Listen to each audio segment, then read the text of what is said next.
अगले साल होने वाले लोकसभा चुनाव को लेकर बीजेपी ने कमर कस ली है। दिल्ली में पार्टी मुख्यालय में हुई बीजेपी की 2 दिवसीय बैठक में लोकसभा चुनाव को लेकर गहन मंथन हुआ। पीएम मोदी ने पदाधिकारियों को जीत का मंत्र दिया।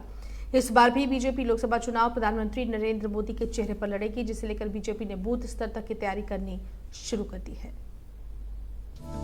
बीजेपी आगामी लोकसभा चुनाव की तैयारियों और कार्यक्रमों की रूपरेखा तय करने में जुट गई। इसी कड़ी में भारतीय जनता पार्टी के राष्ट्रीय पदाधिकारियों के 2 दिवसीय बैठक हुई। बीजेपी अध्यक्ष जेपी नड्डा की अध्यक्षता में हुई इस बैठक में प्रधानमंत्री नरेंद्र मोदी, केंद्रीय गृह मंत्री अमित शाह समेत पार्टी के तमाम पदाधिकारी मौजूद रहे। बैठक में सभी राज्यों के बीजेपी अध्यक्ष भी शामिल हुए। लोकसभा चुनाव की तैयारियों को लेकर हुई इस बैठक में मिशन 2024 को लेकर रणनीति बनाई गई।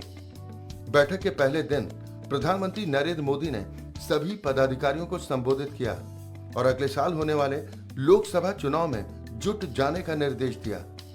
पीएम मोदी ने कार्यकर्ताओं से लोगों को एनडीए और यूपीए का फर्क बताने को कहा और चुनाव में पूरी ताकत झोंकने को कहा है। प्रधानमंत्री ने पदाधिकारियों से कहा कि वो केंद्र सरकार और बीजेपी शासित राज्य सरकारों के कामकाज को जनता के बीच में लेकर जाएं।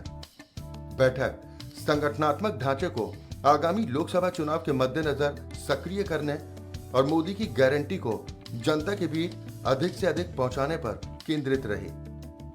बैठक के दूसरे दिन केंद्रीय गृह मंत्री अमित शाह ने बैठक में शिरकत की और लोकसभा चुनाव को लेकर रणनीति बनाई गई और साथ ही संगठनात्मक तैयारियों का जायजा लिया। बैठक में पार्टी महासचिव सुनील बंसल ने विकसित भारत संकल्प यात्रा के फीडबैक की प्रेजेंटेशन दी और यात्रा को लेकर सकारात्मक प्रतिक्रिया के बारे में भी चर्चा की गई।